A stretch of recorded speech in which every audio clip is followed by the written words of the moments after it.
On a March morning in 1968, four men sneaked past the off-limits sign into MacPhail's cave. Thrilled, they explored the spooky underground tunnels before deciding to go back. But in the few hours they'd spent there, the sun melted the snow on the surface, turning the cave's entrance into a waterfall. Right below this icy current, one of the speleologists got stuck. At that moment, his entire life got narrowed down to a tight passage between the rocks, to its pressure, coldness, and the feeling of helplessness. But what is the most dangerous thing about caving? As always, viewer discretion is advised. If a mention of visiting caves conjures in your mind a picture of a wide, well-lit chamber with stairs and banisters, it's not the kind of caving we'll discuss in this video. Speleologists usually find themselves in environments that are quite the opposite of that. And for them, any injury sustained deep under the ground can pose a grave danger, especially if they're exploring Weybridge Cave in the U.S. state of Vermont. No marked paths lead to it, and no tour buses have it as their destination. And even if you did accidentally end up by its entrance, you probably wouldn't realize this small opening leads to a sprawling system of underground labyrinths. Because first, you need to climb through an incredibly narrow restriction to the so-called nuisance drop, a vertical tunnel 5.5 meters deep. It continues into a horizontal part until it descends 12 meters with the main drop. This entire path lies through sharp, wet rocks. So, when on August 6, 2013, two 20-year-old speleologists decided to go down into Weybridge Cave without ropes and safety gear, they immediately regretted it. Water was flowing down the steep descent, turning the walls wet, and in the pitch-black darkness and lack of space, even flashlights didn't help. Still, none of this stopped the young cave explorers. And finally, they made it to the main chamber. Dirty and wet, but happy, they spent over an hour exploring the underground tunnels. Yet having returned to the exit, the speleologists realized they'd made a grave mistake.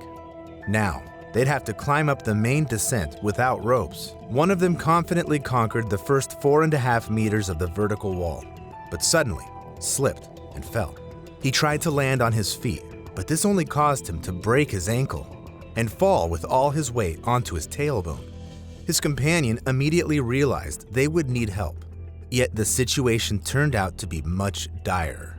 The speleologist who had fallen said he couldn't feel anything below the waist. This meant he had sustained a serious spine injury, but even to call for help, the other man had to get out of the cave since no one knew where they were. Slowly and carefully scaling up the slippery walls, the injured speleologist's companion miraculously managed to reach the surface and call for a firing squad. In a moment, the firefighters arrived at the cave entrance, but had to admit they lacked the necessary training and gear to help the victim. They went on to call in the experts from the Vermont Cave Rescue Network. They summoned the best speleologists in the area and started the rescue operation. First, they had to install the bolts and stretch out the ropes, enabling them to get the injured man out of the cave. The rescuers came down to him and tried to make him lie on a special stretcher, but every moment caused the victim unspeakable pain. There were no other options though, and the rescue team started lifting the man from the cave floor. That was when the rescuers came up against new, seemingly insurmountable obstacles. Between the descents, the cave narrowed to 35 centimeters, and it was impossible to get the stretchers with the victim through them. Nevertheless, the rescuers found a way out. It involved widening the tunnels with a pneumatic chisel. It worked on air tanks, but one tank only lasted for 3 minutes. So the process turned out to be lengthy. But this didn't end the hardships. The most serious challenge turned out to be the entrance tunnel. It was so narrow that the stretcher with the man couldn't be pushed through it even in the sideways position. More than that, each movement was causing the victim intolerable pain. Only in the morning of the following day, 12 hours after the injury, the injured speleologist was taken out of the cave. Doctors diagnosed him with a broken spine, but the man's further fate remains unknown. If at least something in this story had gone differently, the man would most likely have died in the cave. But is the risk of injury the most severe danger in caving? When in 2007, a young English married couple, Helena and John, arrived at Khao Sok National Park in Thailand, they thought they were in the most wonderful place in the world. It was their dream journey, and they wanted to see as many things as possible. So, among the events they planned, there was a tour to Nam Ta-Lu Cave. It's a 700-meter tunnel carved by water in the limestone. In some places, it looks like a giant chamber, and in others, it narrows to a small crack between the rocks. Moreover, the stream that created Nam Ta-Lu still flows through the cave. The tourists have to walk almost the entire path, plowing through water, and even up to their necks in it. That's why tours around the cave are only allowed from the end of October, after the rainy season ends. Yet Helena and John found a Nam Ta-Lu tour that started just before October 14, 2007. Two Thai guides gathered their tourists group in front of the entrance and handed out flashlights. Apart from the English couple, there were also the Fisher family from Switzerland with 2 teenage daughters, and a 10-year-old boy whose mother allowed him to go to the cave under the supervision of the adult group members. When all of them entered the Nam Ta-Lu, there were no signs of danger, but suddenly, a torrential rain started. When the group was around halfway there, Helena heard a strange rumbling behind her, and very soon the water current under her feet suddenly became stronger. She and her husband immediately ran to the nearest elevation, and this was what saved them from the water wall that rushed into the cave with all its incredible force. In front of the terrified Helena, the entire Fisher family, along with the guides and the 10-year-old boy, were carried away by the current. She and John managed to hold on and climb onto a ledge, yet the couple had lost their flashlights, so they were surrounded by complete darkness. They couldn't even understand if the water kept rising and had to blindly keep climbing higher. But there was nowhere left to go. They spent hours huddled together on a small rock, oblivious to the flow of time and with no feeling of their ice-cold limbs. The cold, the darkness, and the unknown kept weighing down on John and Helena. Eventually, the man couldn't take it anymore and decided to move forward in the darkness, hoping to find the way out of the cave and call for help. John got down into the water and quickly vanished into the dark, and the woman remained all alone, barely controlling her panic.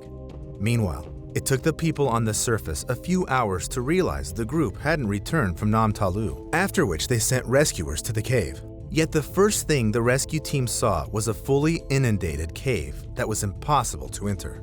Long 16 hours passed before Helena, petrified by the cold and her shock, saw the rays of flashlights. The woman screamed with all her might to draw attention to herself and heard an answering shout. She was saved. The bodies of all other group members had been found 8 hours earlier, and Helena was the only survivor. Helena's husband, John, was also one of the victims, but if others were washed away by the water, with not a single chance of survival, his cause of death was panic and fear of the unknown. This is another crucial aspect that, alongside physical injuries, can turn caving into a disaster.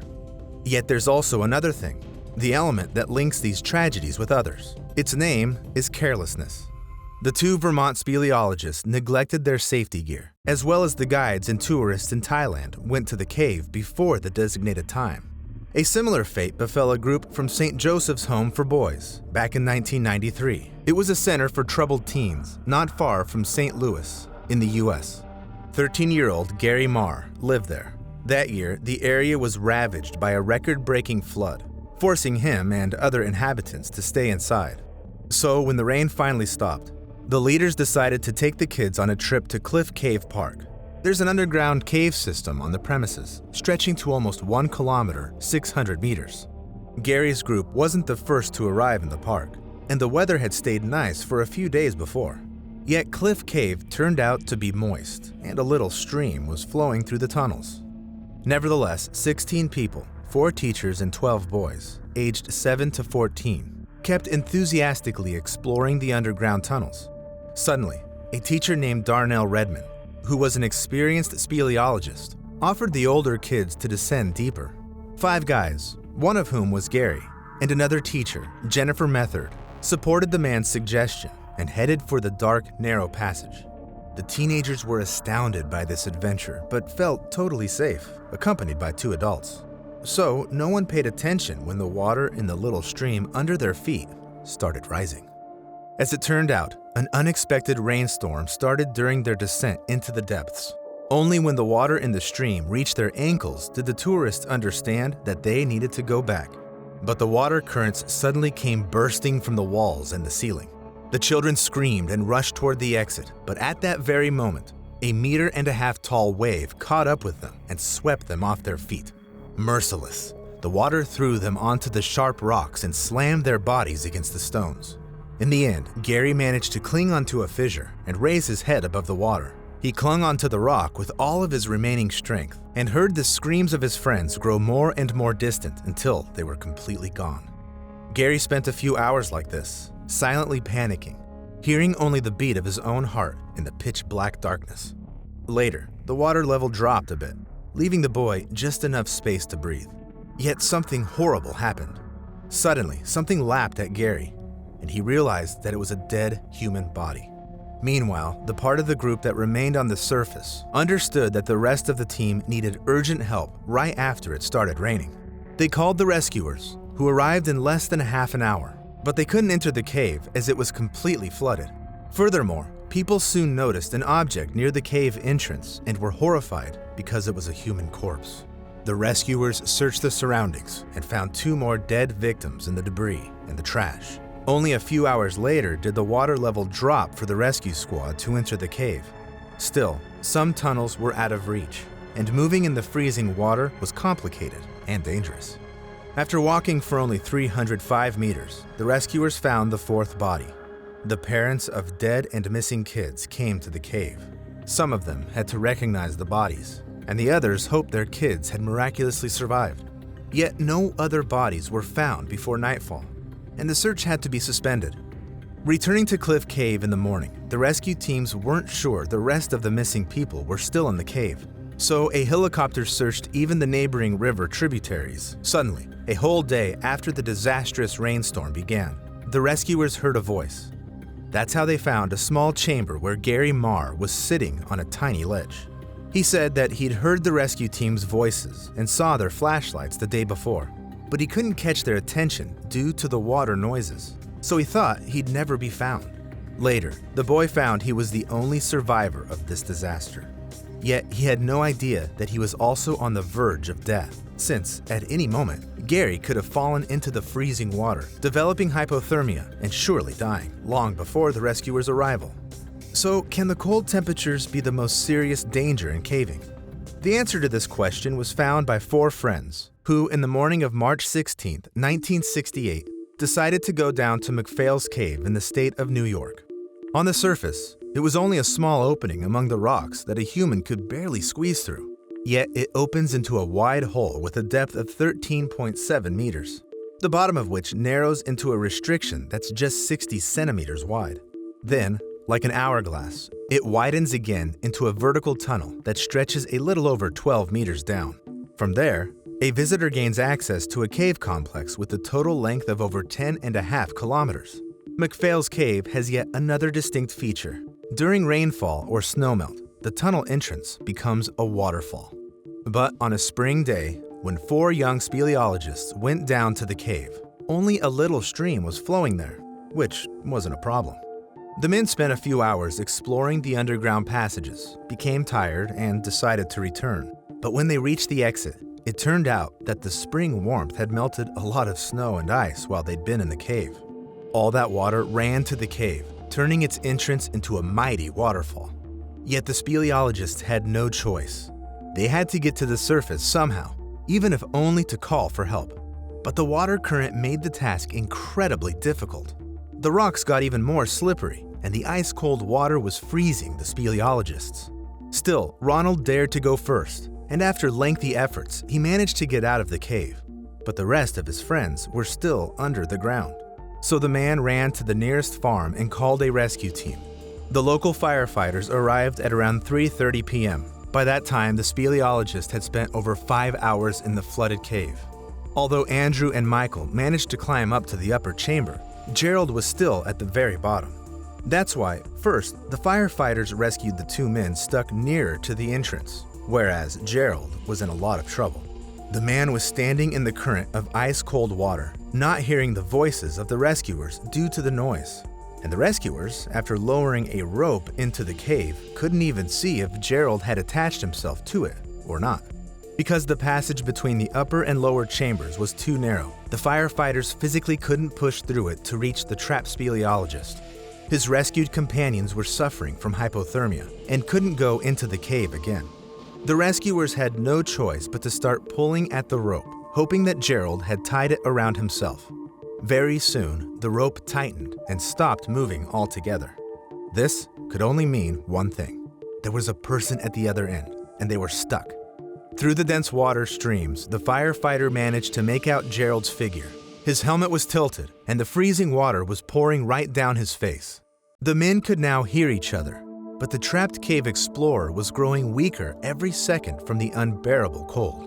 But even after an hour and a half of their attempts to save the man, the rescuers didn't manage to free him from his trap. They needed someone who could squeeze through to the lower chamber. So the firefighters turned to the locals with a plea for help. Finally, in a few hours, a local guy agreed to assist them. But all this time, Gerald was right under the streams of ice-cold water. So when the volunteer managed to reach the lower chamber, he saw a horrifying scene. Gerald was pale and didn't move. Finally, he was raised to the surface, but the doctor's verdict was that the man had died 2 hours before, and he hadn't choked on water, as it might have seemed, but instead, he had frozen to death. So this time, cold became the killer of a speleologist. Is hypothermia, then, the most dangerous killer of cave explorers? The answer to this question can be found in a tragedy that happened just a few years before the one we've just discussed and became a legend of modern caving. In 1965, a young scientist named James Mitchell died in another cave located in the state of New York. He was also stuck in a narrow tunnel through which flowed an ice-cold river. For the first time, his death taught us that water constitutes the greatest danger for speleologists. Mitchell's remains were removed from the bottom of the cave only 40 years later, and during that time, caving changed unrecognizably worldwide. Yet despite all the achievements brought to us by progress, freezing water is still the deadliest danger for speleologists. And what aspect of caving scares you the most? Share your thoughts in the comments and subscribe to this channel to avoid missing new stories.